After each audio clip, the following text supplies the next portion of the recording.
Automatisation avancée, production et monitoring. Bienvenue dans cette formation sur l'automatisation avancée en production. Vous avez déjà automatisé vos premiers workflows avec Node.js, vous savez planifier des tâches et écrire des scripts robustes. Aujourd'hui, nous allons franchir une étape décisive, déployer ces automatisations en production, les surveiller en temps réel, gérer les erreurs intelligemment et recevoir des alertes avant que vos utilisateurs ne remarquent quoi que ce soit. Attachez vos ceintures, on entre dans le vrai monde du DevOps. Prérequis, ce que vous devez maîtriser. Avant de commencer, assurons-nous que vous êtes au bon niveau.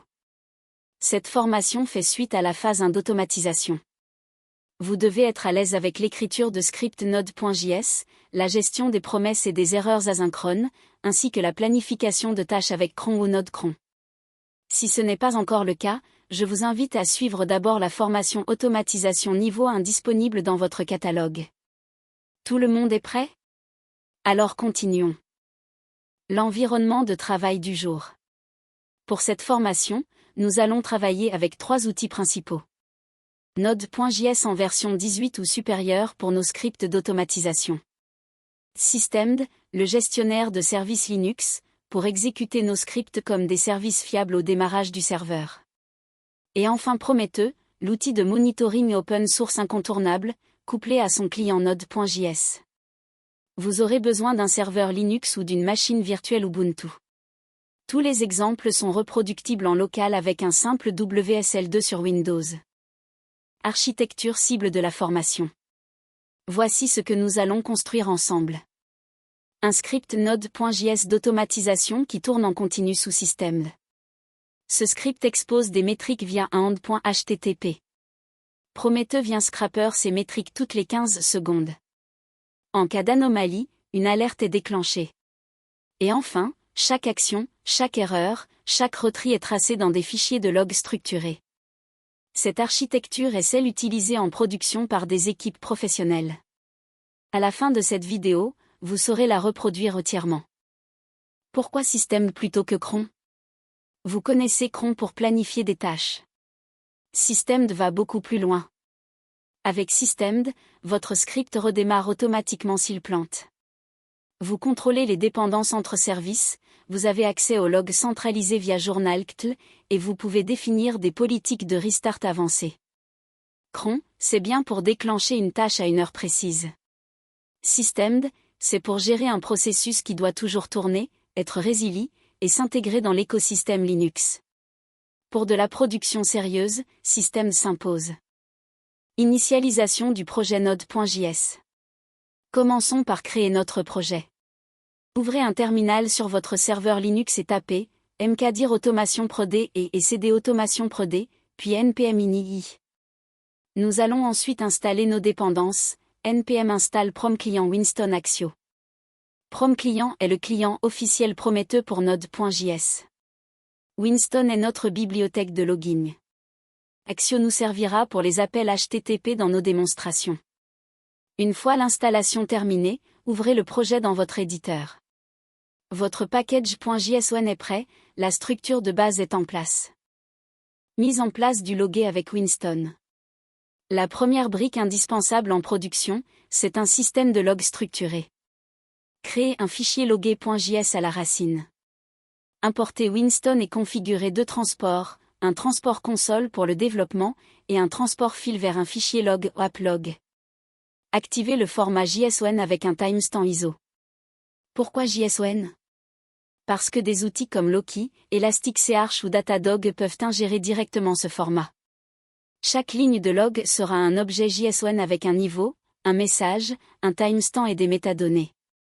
C'est la base de toute observability sérieux. Structure d'un log JSON en production. Voici à quoi ressemble une entrée de log bien structurée. Vous avez le champ level qui peut être info, warn ou error. Le champ message décrit l'événement. Le champ timestamp est au format ISO 8601. Et des champs contextuels comme job name, duration ou error code selon le contexte. Avec cette structure, vous pouvez filtrer, agréger et corréler vos logs dans n'importe quel outil. Évitez absolument les logs en texte libre non structurés en production. Un log illisible par une machine est un log inutile quand vous êtes en crise à 3 heures du matin. Écriture du script principal d'automatisation. Créez maintenant le fichier main.js. Ce script va simuler une tâche d'automatisation réaliste, il appelle une API externe, traite la réponse et enregistre le résultat. Définissez une fonction asynchrone runJob qui contient la logique métier. Loguez le début et la fin de chaque exécution avec le loguer Winston que nous venons de créer. Pour l'instant, encapsulez l'appel dans un bloc try-catch basique. Nous allons enrichir cette logique dans les slides suivantes avec de la retrie logique et une gestion d'erreurs avancée. Gardez ce fichier simple et lisible pour l'instant. Implémentation de la retrie logique. Un script de production ne doit jamais abandonner au premier échec réseau. Créez une fonction utilitaire retrie_with_backoff qui prend en paramètre une fonction async, un nombre maximum de tentatives et un délai initial. À chaque échec, on attend un délai qui double à chaque tentative, c'est l'exponential backoff. On log chaque tentative avec le numéro d'essai et l'erreur rencontrée. Après le nombre maximum de tentatives, on lance une erreur finale. Ce pattern est universel et protège vos automatisations contre les indisponibilités temporaires de services tiers. C'est une pratique incontournable en production. Code complet du retrie_with_backoff. Voici l'implémentation complète. La fonction prend fn, max retrie et initial délai. Dans une boucle for, on appelle fn dans un try-catch. En cas de succès, on retourne immédiatement le résultat. En cas d'échec, si on n'est pas à la dernière tentative, on attend avec un whenUpromise qui résout après délai millisecondes, et on double délai pour la prochaine itération. Après la boucle, on throw l'erreur finale. C'est 15 lignes de code qui vont sauver vos jobs de production de nombreux faux positifs. Intégrez cette fonction dans votre runJob en wrappant l'appel API. Gestion avancée des erreurs, type d'erreur. En production, toutes les erreurs ne se valent pas, distinguons 3 catégories. Les erreurs transitoires comme les timeout réseau ou les erreurs HTTP 503, on doit les retenter. Les erreurs permanentes comme une erreur 404 ou une validation échouée, inutile de retenter, il faut l'alerter et passer à la suite. Et les erreurs critiques qui nécessitent une intervention humaine immédiate. Dans votre catch final, inspectez l'objet error pour en déterminer la nature. Un code HTTP 520 appelle un retrie. Un code 420 appelle une alerte. Cette distinction est fondamentale pour éviter de spammer vos alertes. Catégorisation des erreurs dans le code. Voici comment catégoriser les erreurs en pratique. Après avoir épuisé les retries, récupérez le statut HTTP depuis error.response.status si c'est une erreur Axio. Si le statut est supérieur ou égal à 5 cents, loguez une erreur de niveau error avec la catégorie transexhausted. Si le statut est entre 4 cents et 499, loguez avec la catégorie permanent failure. Pour toute autre erreur sans réponse HTTP, comme un timeout ou une erreur DNS, loguez avec network error. Cette catégorisation sera cruciale pour nos alertes Prometheus. Chaque catégorie correspond à une action différente dans votre runbook opérationnel. Introduction à Prometheus et Prom Client. Prometheus est un système de monitoring qui fonctionne en mode pull, il vient interroger votre application à intervalles réguliers sur un endpoint HTTP, généralement /métrique. Votre application expose des métriques numériques dans un format texte spécifique. Prom Client, que nous avons installé, fait tout le travail de formatage pour vous. Il existe 4 types de métriques principaux, Counter, Gauge, Histogramme et Summary. Nous allons utiliser les 3 premiers. Un Counter compte des événements, une Gauge mesure une valeur instantanée, un histogramme distribue des durées. Voyons maintenant comment les déclarer. Déclaration des métriques dans métrique.js. Créer un fichier métrique.js. Importer Prom Client et créer un registry. Déclarer un Counter Job Executions Total avec les labels status et job name pour compter les exécutions réussies ou échouées. Déclarer un Gauge Joblast Success Timestamp pour enregistrer le timestamp Unix de la dernière exécution réussie, cette métrique est la base du pattern Deadman's Switch. Déclarer un histogramme Job Duration Second avec des buquets à 0.1, 0.5, 1, 2, 5 et 10 secondes pour mesurer la durée de vos jobs. Exporter le registry et les 3 métriques. Ce module sera importé dans main.js. Exposition des métriques via un serveur HTTP. Pour que Prometheus puisse scraper vos métriques, vous devez exposer un end.http. Instrumentation du job avec les métriques. Revenons dans main.js pour instrumenter notre run job. Avant l'exécution, démarrez un timer Prometheus avec constant égale job duration second.start timer avec le label job name. Dans le bloc de succès, appelez end avec le statut success, incrémentez job executions total avec le statut success, et mettez à jour joblast success time estant avec date.now divisé par 1000. Dans le bloc catch final, appelez end avec le statut error et incrémentez le counté avec le statut error. En 3 ajouts de code, votre job est entièrement instrumenté. Chaque exécution produit maintenant des données exploitables dans Prometheus. Configuration de système le fichier .service. Nous allons maintenant déployer notre script comme un service système. Créer le fichier etc. système automation prod.service. Dans la section unie, définissez description et after égale network.target pour s'assurer que le service démarre après la connexion réseau. Dans la section service, définissez type égale simple, exec start avec le chemin absolu vers node et votre main.js, working directory, usé et enfin restart égale onfailure avec restart sec égale 10s. Dans la section install, mettez wanted by égale multi-usé.target. Ce fichier décrit entièrement le cycle de vie de votre service à système. Politique de restart système d'avancée. Système offre plusieurs politiques de restart. Restart égale no ne redémarre jamais. Restart égale onfailure redémarre uniquement si le processus se termine avec un code non zéro, ce que nous voulons pour nos scripts. Restart égale always redémarre dans tous les cas, même après un arrêt propre. 2 paramètres supplémentaires sont importants, start limit interval sec définit une fenêtre de temps, et start limit burst définit le nombre maximum de redémarrages dans cette fenêtre. Par exemple, 5 redémarrages en 60 secondes déclenchent un échec permanent. Cela protège contre les boucles infinies de crash. Ajoutez ces 2 lignes dans votre fichier service. Activation et démarrage du service. Avec votre fichier service créé, exécutez ces commandes dans l'ordre. D'abord system.damon reload pour recharger la configuration système. Ensuite system.enable automation prod pour activer le démarrage automatique au boot. Puis system.start automation prod pour démarrer le service immédiatement. Vérifiez le statut avec system.status automation prod, vous devriez voir le statut active running en vert. Enfin, consultez les logs en temps réel avec journal.u automation prod.f. Vos logs Winston et ceux de système sont maintenant centralisés dans Journald. Votre script tourne en production. Configuration de Prometheus, prometheus.iml. Si Prometheus n'est pas encore installé, suivez la documentation officielle pour votre distribution. Une fois installé, éditez le fichier prometheus.iml. Dans la section scrap-config, ajoutez un nouveau job nommé automation prod. Définissez scrap-intervalle à 15 secondes. Dans static-config, ajoutez votre cible avec target contenant localhost 9100. Relancez Prometheus et ouvrez votre navigateur sur http://localhost 9090. Dans l'explorateur de métriques, tapez job-exécution-total et cliquez sur exécuter. Vous devriez voir vos premières métriques apparaître. Félicitations, votre monitoring est actif. Écriture des règles d'alerte Prometheus. Les métriques seules ne suffisent pas, il faut des alertes. Créez un fichier alert.iml. Définissez 2 règles dans un groupe automation alert.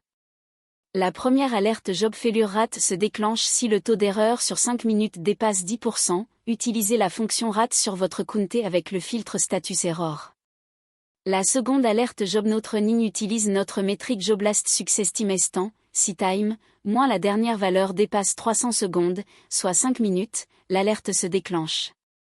C'est le dead man's switch, si le job ne s'exécute plus, vous le savez immédiatement. Référencez ce fichier dans prometheus.iml sous rôle-file. Comprendre le dead man's switch.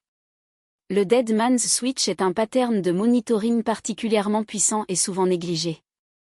L'idée est inverse aux alertes classiques, Au lieu d'alerter quand quelque chose de mauvais se produit, vous alertez quand quelque chose de bon cesse de se produire.